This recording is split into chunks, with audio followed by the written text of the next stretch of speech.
안녕하세요. 천안 알콜 아저씨예요. 저는 지방에서 몇 안 되는 양형자료 금주 클리닉을 하는 한의원 원장이란 말이에요. 물론 거의 대부분은 음주운전일 테고 그 이외에 뭐 음주약소 폭행, 강제추행, 준강제추행, 공무집행방해, 공연음란, 카찰죄, 공밀추, 성목공, 가끔 통매음까지 술 먹고 취한 상태로 금주 클리닉 원장이니까 그러니까 술 먹고서 사고 치는 거를 많이 보겠죠. 맨정신에 한 것들은 제가 볼 이유가 없고 또 그렇게 아주 험악한 사건들은 볼 일이 없어요. 왜냐면은 그 양반들은 경찰 조사 단계에서 일단은 구치소에 들어가요. 그러니까 금주 클리닉 하는 원장들은 아주 그렇게 흉악범들까지는 볼 일이 없어요. 하여튼 술 먹고 좀 사고를 크게 쳤다 싶을 때는 아마도 변호사를 선임하셨겠죠.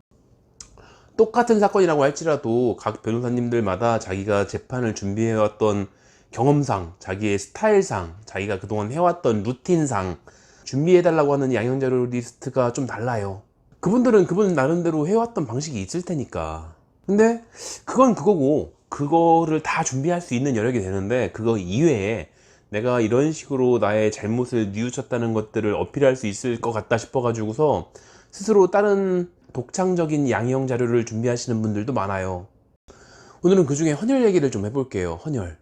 변호사님이 주신 양형 자료에도 분명히 그 리스트 가져오라는 거 거기에도 분명히 헌혈 증서 같은 게 있을 거예요. 근데 변호사님들이 가져오라고 하는 거는 지금 헌혈을 하라는 얘기가 아니라 옛날에, 그러니까 사고 치기 전에 무슨 사건인지 모르겠지만 음주 운전이든 아니면 다른 것들이라고 할지라도 그 사건 이전에 했던 헌혈의 증서를 갖고 오라는 얘기예요. 이거는 굉장히 합리적인 인과가 있어요. 내가 음주를 하고서 뭔가를 잘못했어. 뭔지는 잘 모르겠지만 잘못을 했어. 사실은 여기 오셔서도 저한테 자세히는 얘기 안 하시거든요. 저도 굳이 그렇게 자세히 물으려고 하지 않아요. 어쨌건 술을 마시고 뭔가를 잘못을 했고 범죄는 인정할 거고 그때 양형자료에 룰이 있어요.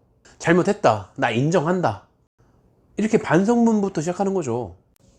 근데 한 분은 헌혈을 계속 하고 있더라고. 그래서 헌혈을 왜 하시나 그랬는데 자기가 생각하기에 헌혈이라는 거는 나쁜 건 아니고 뭐 착한 일에 속하는 거잖아요. 그리고 헌혈을 했다는 얘기는 내 피를 검사를 하는 거잖아. 적십자사에서 내 피를 체열 검사하는 거잖아요. 그렇다는 얘기는 내가 이제 알코올이 내 피에 있나 없나도 검사하지 않을까. 나는 술을 먹고 사고를 친 거고 내가 술을 먹고 사고 친 거니까 금주를 하고 있는 건 굉장히 중요한 의미가 있는 거고 그래서 금주 클리닉도 하고 있지 않느냐. 나 혼자 금주를 해도 되겠는데 근데 하지만 증빙 자료를 남기기 위해서 이렇게까지 하고 있는 건데 생각해 보니까 그 헌혈을 하고 있으면은 그때그때 검사를 하게 되는 거니까 그러니까 내가 술을 마시지 않고 있다라고 하는 증빙이 되지 않겠는가 라고 하시더라고요. 그냥 뭐 좋겠네요 라고 하고도 넘어갔는데 사실은 알코올은 분해가 돼요. 한, 한 이틀이면 충분히 사람이 죽을 정도로 많이 마신 게 아니라면은 그냥 다 이틀이면은 다 없어져요. 알코올은.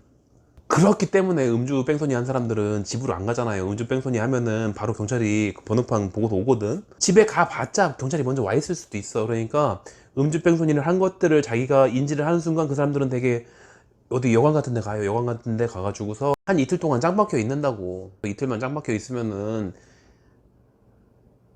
안 들킬 수 있거든. 그래가지고서 아니 뺑소니 검거율이 95%거든. 그런 나라에서 왜 뺑소니를 쳤겠어요. 술 먹었으니까 뺑소니 친 거지. 이틀만 숨어있으면 경찰이 와가지고서 검사를 해봤자 아무것도 안 나온다는 거를 다 알아요. 그래서 그렇게 하거든. 그러니까 그분도 결국 증명할 수 있는 거는 헌혈하기 전에 뭐 검사를 얼마나 하는지는 모르겠지만 헌혈하기 전에 이틀 동안은 술을 안 마셨다라는 정도의 증빙밖에 안 되는 거죠. 하지만 착한 거짓말이라는 것도 있잖아요. 그분이 헌혈을 한 것 때문에 누군가는 새 생명을 얻었을지도 모르고 저것도 또 그렇게 믿고 계시다면은 정말로 금주를 열심히 하실 테고 그리고 사고 친 다음에 여기저기 봉사활동 다니는 거 그것도 안 될 것까지는 아니지. 해가지고 나쁠 건 없잖아요. 봉사활동 할 때 자기 내심 마음속에서는 양형자료 때문에 어쩔 수 없이 하는 거라는 느낌으로 하고 있을지는 모르지만 봉사활동 하는 곳에는 언제나 1순위 필요할 거 아니에요. 그래서 뭐 도움 되고 하면 좋지 뭐. 그리고 재판 잡혀 있으면은 그 쉬어도 쉬는 게 아니거든. 그럴 때 나가가지고 잡생각 안 생기게 어차피 일요일날 쉬어봤자 재판 걱정 때문에 뭐 재밌지도 않아, 노는 것도. 그러니까 그런데 가가지고 사고 있으면 뭐 나쁠 것도 없잖아요. 그 잡생각도 없어질 테고, 힘들면은 밤에 잠도 잘 올 테고, 나쁘지 않지 뭐. 그리고 뻔히 사고를 친 다음에 그 다음에 뻔히 감형 좀 시켜주면 안 될까요? 라는 의미에서 뭐 헌혈도 하고 장기 기증도 한다고 하고 뭐 봉사활동도 다니고 있고 이래 봤자 뭐 대단하게 큰 의미는 없을 수도 있지만, 그래도 판사님 앞에다가 뭐라도 한 장 더 갖다 놓을 수 있잖아요. 그래가지고서 이거 했으면 필요 없다고 이렇게 던지진 않을 거 아니야. 그걸로 플러스 점수를 얼마나 줄 것인지가 그게 더 문제인 거지. 그 노력 대비해서 효율이 떨어지는 것 뿐이지 나쁠 것까지는 아니잖아요. 마이너스는 안 당하겠지 설마. 하지만 역시 효율을 생각했을 때 변호사님들이 원하는 거는 사고 치기 전에, 그 전에 했던 헌혈 증서, 그거예요. 그래서 오늘 주제를 이제야 말하게 되는데, 오늘 주제, 내가 술을 좀 많이 마실 것 같아. 아니면 직업이 술을 마시는 직업이야. 근데 나는 술 먹고 꼭 반복해서 하는 안 좋은 습관이 있어. 걸린 건 이번이 처음이든 이번이 두 번째든 어쩐지 모르겠지만 사실은 걸리지 않은 것도 그 전에 있었어. 그렇다면은 분명히 다시 재범으로 법원에 설 날이 올 거예요. 반드시. 이번 한 번은 어떻게 잘 넘긴다 치지만 그 다음에 또 똑같은 일을 할 거거든. 술 먹고 자기 와이프 때리는 사람은 다음에 또 술 먹으면 또 때리잖아. 용서를 구한 다음에 또 술 마시면 또 와이프 때리잖아요. 한 번 한 짓은 계속 반복한다고. 술 마신 다음에 안 좋은 버릇이 있는 사람들은 똑같은 짓을 또 해요. 그래서 금주를 했다고 하는 증빙이 필요할 수밖에 없는 이유가, 금주를 안 하면은 재범률이, 똑같은 범죄에 대한 재범률이 있거든. 그러니까 내가 지금 음주운전을 해가지고서 한번 걸렸어, 일진이야. 아, 이번에는 어떻게 잘 넘어갈 수 있을 것 같아. 열심히 노력해가지고서 벌금으로 끝났어. 근데 난 다음에는 이진 될 거라니까. 45%의 확률로 될 거예요.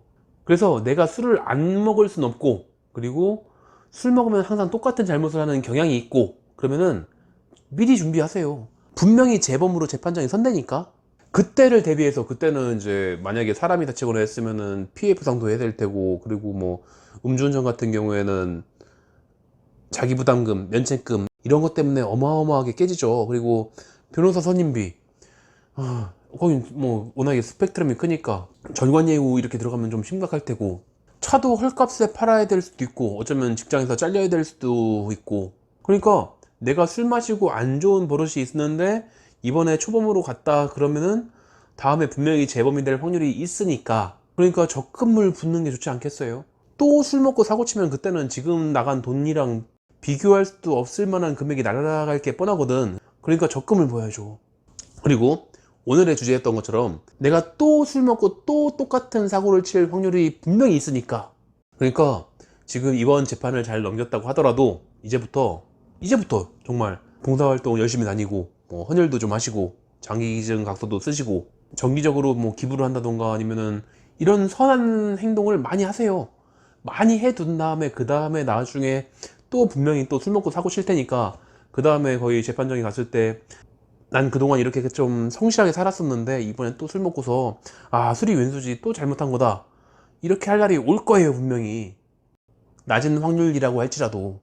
그런 얘기를 하려고 만드는 영상이에요. 이번은 잘 넘길 수 있을지 모르겠지만 이번이 문제가 아니라 앞으로 남아있는 인생 동안 술을 끊지 않으면 분명히 또 법원에 가게 될 거다. 그때는 만만하지 않을 테니까 돈이건 덕이건 많이 쌓아 놓으셔야지, 그래야지 재판에서 좀 유용하게 사용하실 수 있을 거예요. 악담이죠, 사실은.